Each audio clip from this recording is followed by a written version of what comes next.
of Becoming a Techno Wizard, and today we're going to continue our series on reading about how anarchy works. And this section, we're going to get into infrastructure. Um, Last section, we talked about consumerist lifestyle and exchange, how exchange and trade works, and how what to do for people who don't want to give up a consumerist lifestyle. And it's really about the fact that a lot of consumerism is built out of manipulation and this assumption that consumerism is just pure convenience and there's no harm in doing it and things like that. But when people have to actually produce, right, locally the products that they are consuming, then they tend to have a better appreciation, and their desires in turn reflects their new knowledge of these sorts of things, right? When you actually recognize what goes into making products, you tend to appreciate them differently than when you are completely ignorant of it. And you see that all the time, like whenever you craft something yourself, or your child or your loved one craft something that means something more to you than if it's just made randomly in some factory somewhere, uh, in which you don't know about. Furthermore, even if something even when somebody creates something that's close to you, right, you know how much work they put into it, right? At least if you watch them craft it, you know how much work they put into it, and you tend to value it even more on top of that, not only because they're your loved ones, but also because you actually saw that effort. Versus today, in a lot of our consumerism, like a lot of our products, our consumer products, they come from places in which we don't see. We don't really understand. We hear that iPhones are made from slave labor, but we don't. Most people don't really know what that looks like. We haven't lived that life. Things like can't really appreciate that for what that is. But yeah, it's just going over how a lot of our desires changes with the environment and with better education on how that stuff happens. So now I'm super excited to get into this section about infrastructure, because you do hear this, right? The idea that, oh, we wouldn't have all this scientific progress. It's not exactly the same thing, but we wouldn't have what we have now if it wasn't for capitalism and things like that.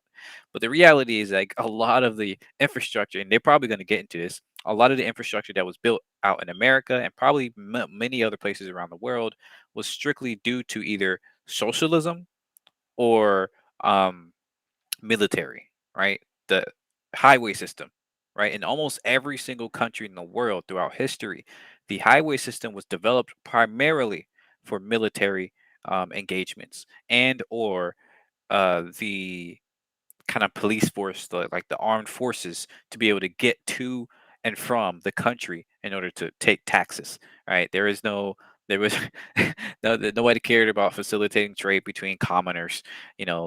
Because first of all, commoners couldn't own anything; they couldn't own land and stuff like that. So nobody cared about that. They only cared about getting there, get their taxes, and get out, or getting their army from one place to another.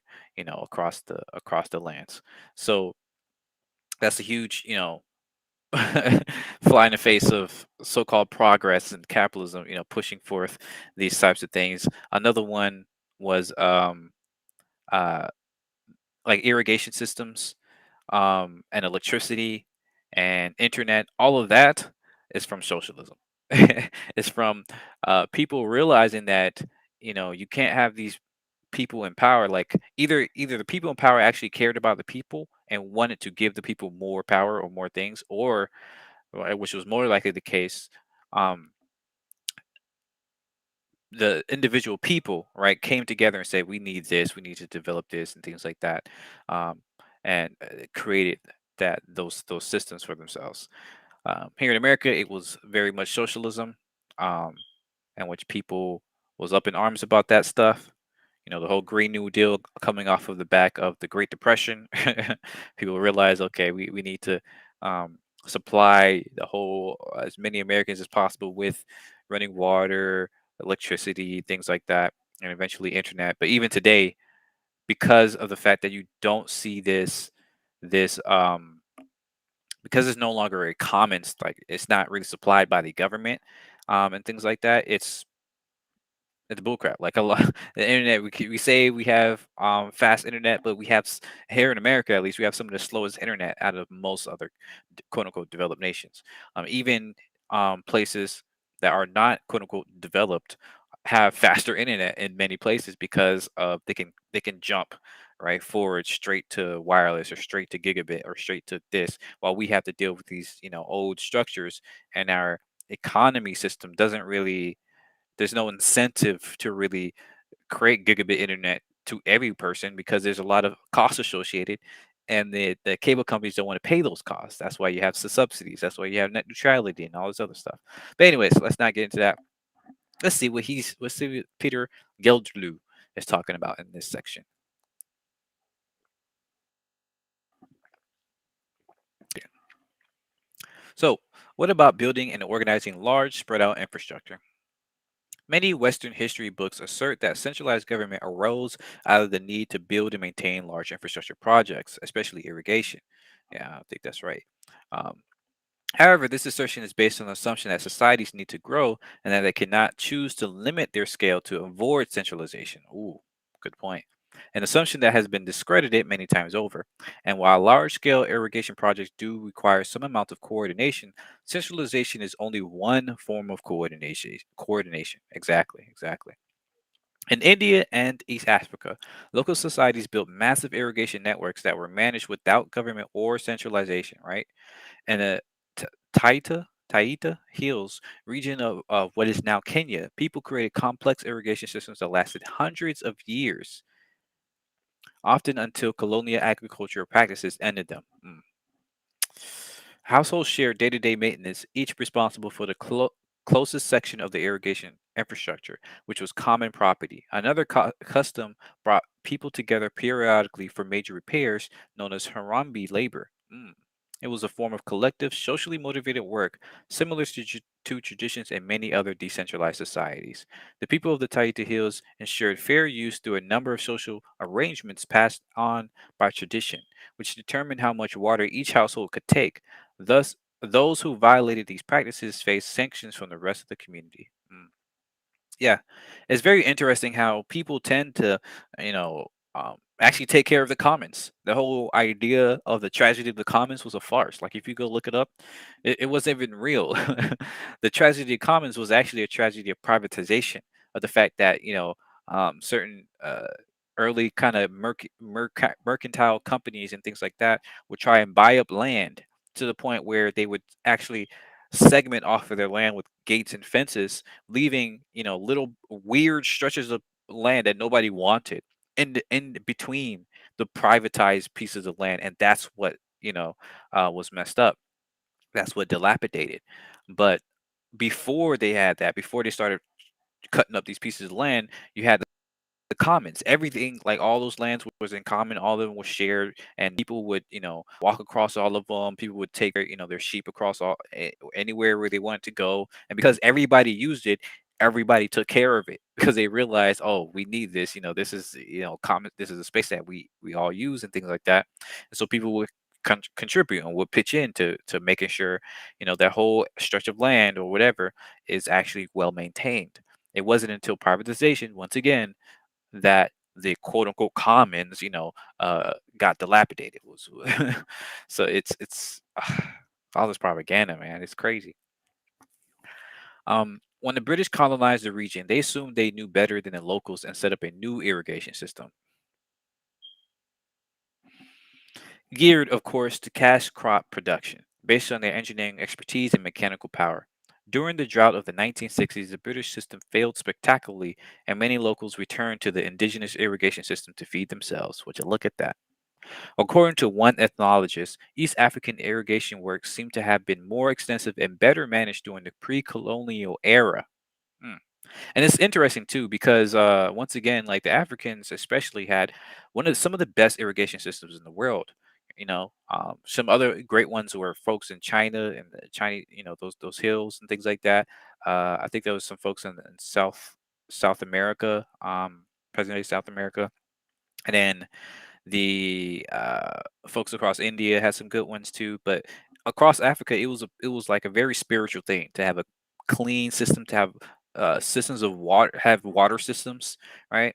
And much of that was because a lot of the areas were either desert land or arid lands or even grasslands, but they wanted to spread that out, to spread those water ways out and things like that. And this is why there's so many very interesting stories about rivers and water gods and things like that in various African um, communities and cultures.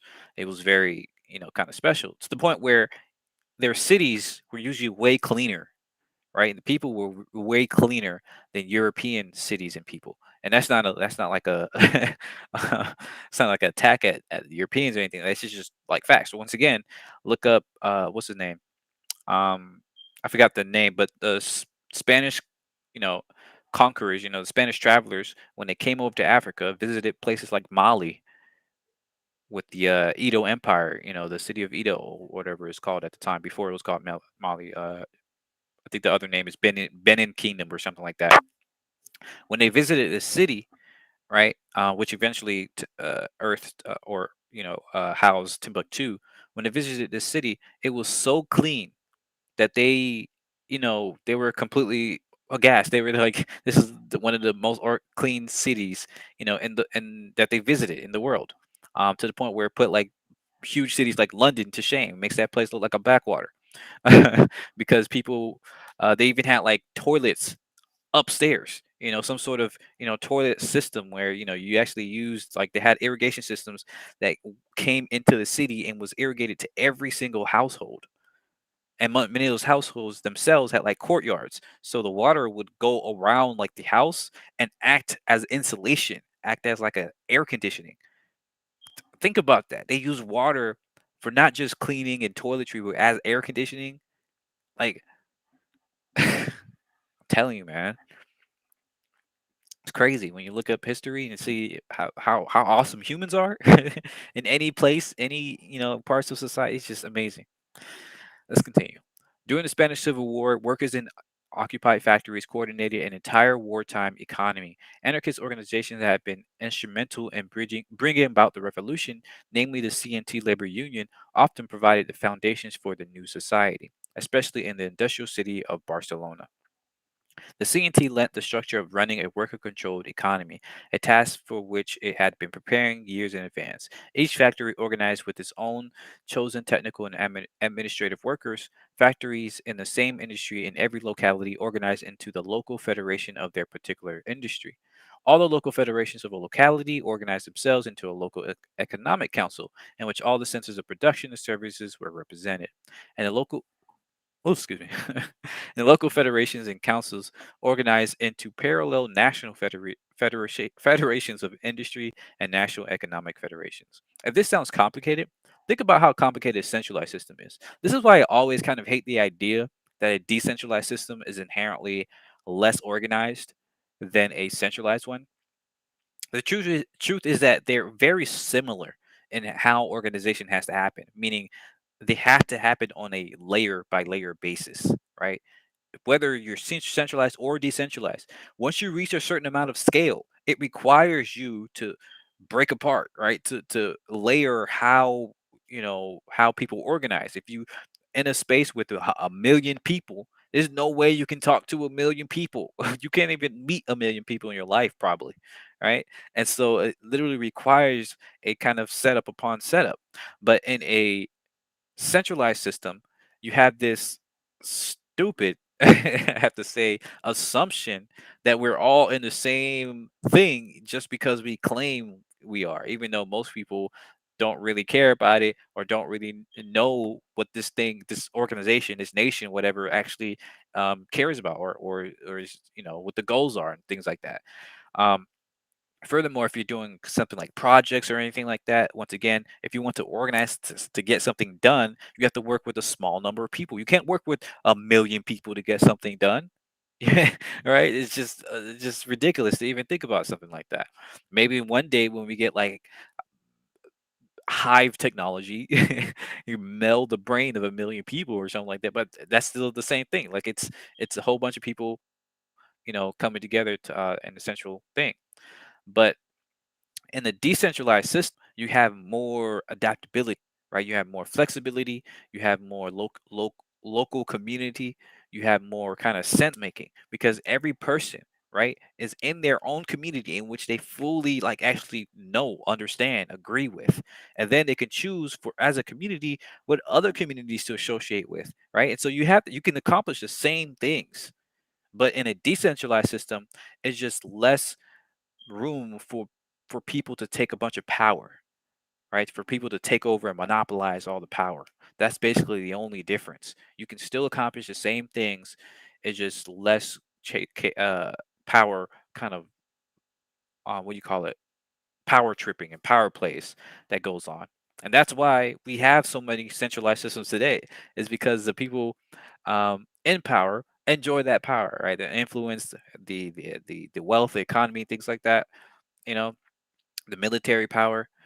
It's the current system we have is extremely conducive and convenient for people who want to grab at power. That's the only advantage, it has over a decentralized system. It's not better organized. If anything, is even worse in terms of organization and coordination. Because even though it's a centralized system, again, most people cannot and do not know who is in that community. So you don't know who to contact, right? You don't you're supposed to take your complaints up to the top, which gets distributed somewhere else, right? So it's a very indirect system where you have to go up and then hope somebody talks to the right people, which goes back down to somebody else, maybe goes back up and all this other stuff. But in a decentralized system, you go find the direct person who's in charge of this thing, this one thing, and you talk together with them. If you want to work with a whole group of people, you could just get all those people together and do something, right?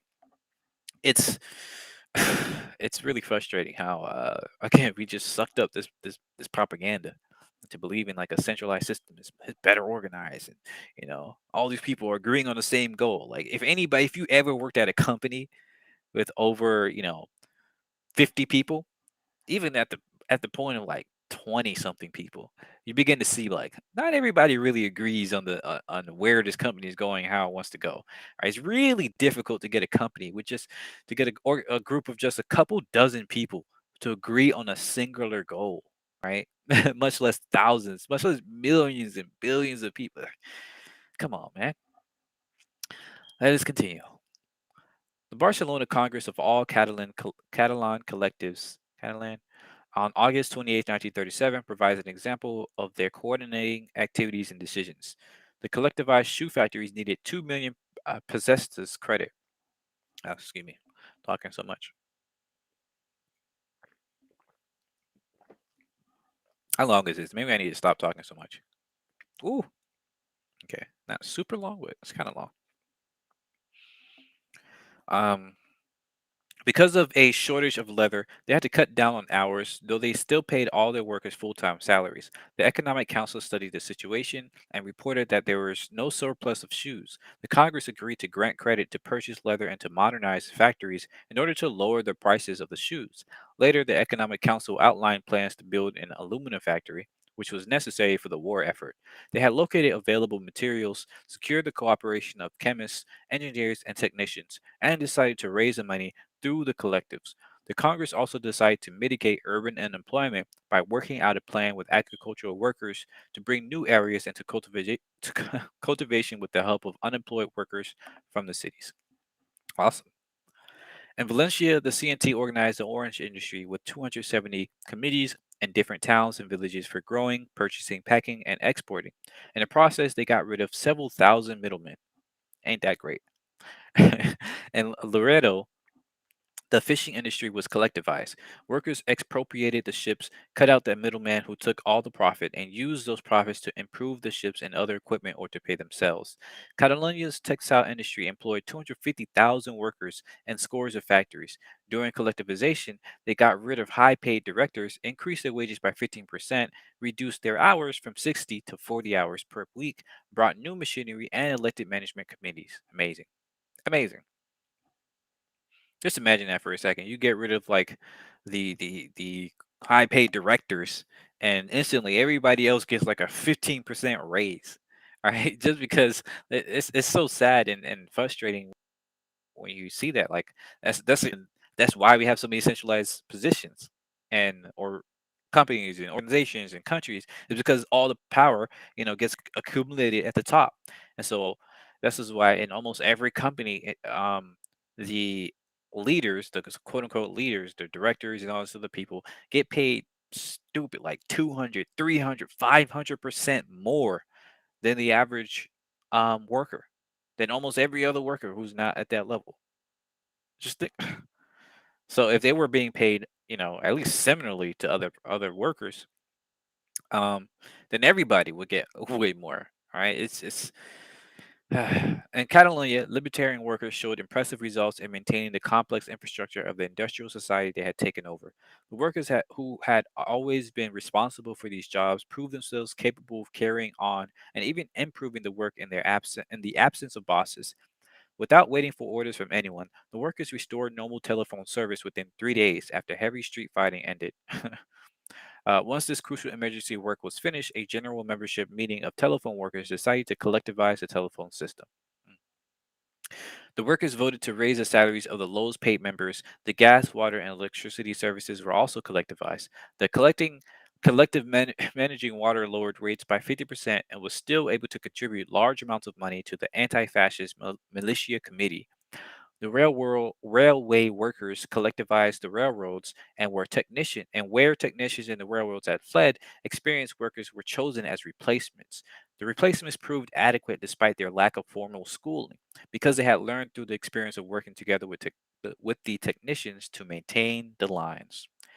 Municipal transportation workers in Barcelona, 6,500 out of 7,000 of whom were members of the CNT, saved considerable money by kicking out the overpaid directors and other unnecessary managers. They then reduced their workers to 40 per week, raised their wages by between 60% for the lowest income bracket and 10% for the highest income bracket, and helped out the entire population by lowering fares and giving free rides to school children and wounded militia members. They repaired damaged equipment in streets, cleared barricades, got the transportation system running again just 5 days after fire ceased in Barcelona, and deployed a fleet of 700 trolleys, up from the 600 on the streets before the revolution, repainted red and black.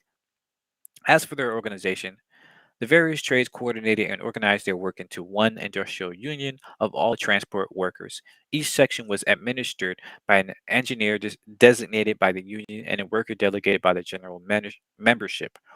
The delegations of the various sections coordinated operations in a given area. While the sections met separately to conduct their own specific operations, decisions affecting the workers in general were made at general membership meetings. Beautiful stuff.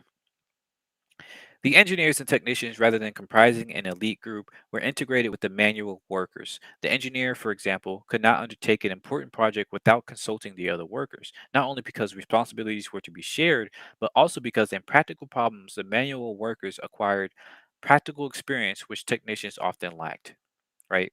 Often the case. Public transportation in Barcelona achieved greater self sufficiency too. Before the revolution, 2% of maintenance supplies were made by the private company, and the rest had to be purchased or imported. Within a year after socialization, 98% of repair supplies were made in socialized shops. The union also provided free medical services, including clinics and home nursing care for the workers and their families. Just beautiful stuff. Absolutely, absolutely beautiful.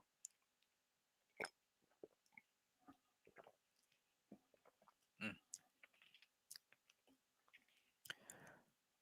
Let's continue. For better or worse, the Spanish revolutionaries also experimented with peasant banks, labor banks, and councils of credit and exchange. The Levant Federation of Peasant Collectors started a bank organized by the Bank Workers Union to help farmers draw from a broad pool of social resources needed for certain infrastructure or resource intensive types of farming. The Central Labor Bank of Barcelona moved credit from more prosperous collectors to socially useful collectors in need. Cash transactions were kept to a minimum, and was transferred as credit. Okay. The labor bank also arranged foreign exchange and importation and purchase of raw materials. Where possible, payment was made in commodities, not in cash. The bank was not a for-profit enterprise. It charged only 1% interest to defray expenses. Excuse me. Diego Abad de Centellan, The anarchist economist said in 1936, credit will be a social function and not a private speculation or usury. Credit will be based on the economic possibilities of society and not on interest or profit. Beautiful. The Council of Credit and Exchange will be like a thermometer of the products and needs of the country. In this experiment, money functioned as a symbol of social support and not as a symbol of ownership. It signified resources being transferred between unions of producers rather than investments by speculators.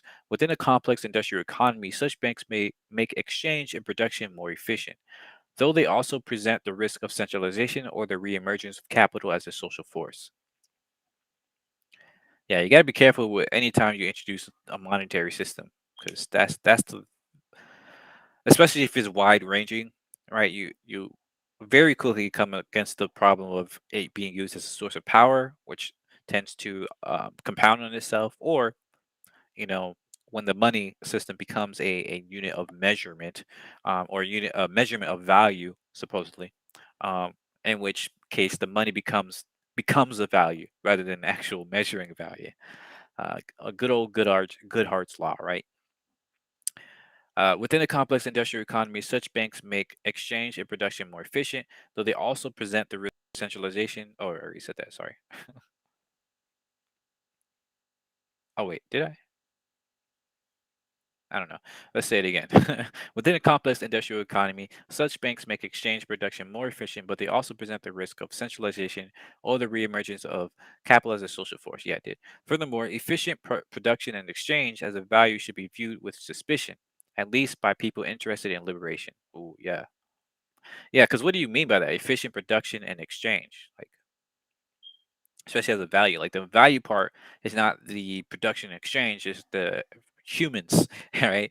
Living a good life, right? And sometimes that means, yeah, let's produce stuff, let's exchange stuff, but oftentimes it doesn't, right? Oftentimes it just means having a good life, just being able to find water and food and do art and make be creative and things like that.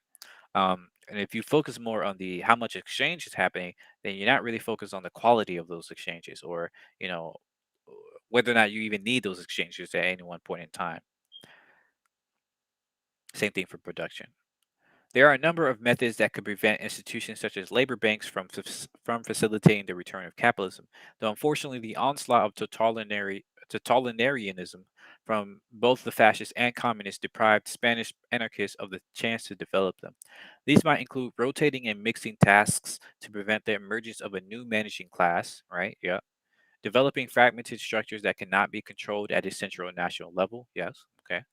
Promoting as much decentralization and simplicity as possible. Yes, definitely, 100%.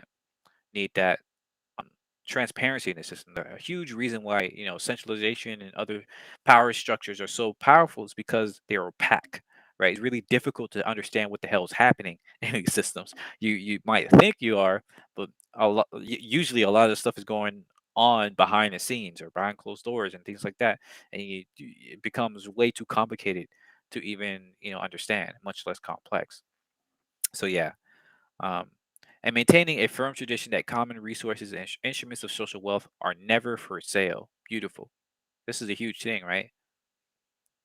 Is that when you commodify what should be common rights, which should be common, resources, to water, access to water, um, habitat, housing and things like that, then what you're doing is saying, oh, you can't participate in life, right? Unless you pay me, unless you pay somebody, and that is inherently stupid and inhumane, right? This the fact that we assume that you have to pay for literally the most basic of things, for food, water, and shelter.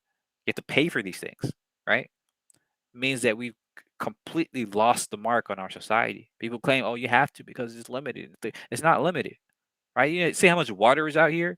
It's limited because it's commodified, because people can sell it to make more money. And so, of course, they're going to privatize. They're going to, bring more of it in.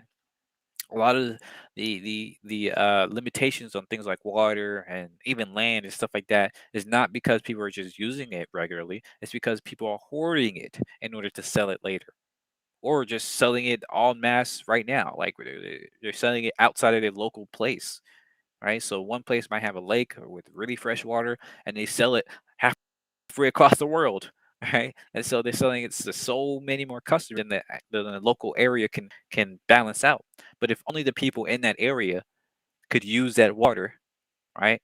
Then it's inherently a more sustainable system, right? Because usually by the time the people who use that water use it in that area, the water can replenish itself through the water cycle and things like that. So ecology 101 is not it's just not even being recognized. It's being completely ignored in our current economy. So yeah.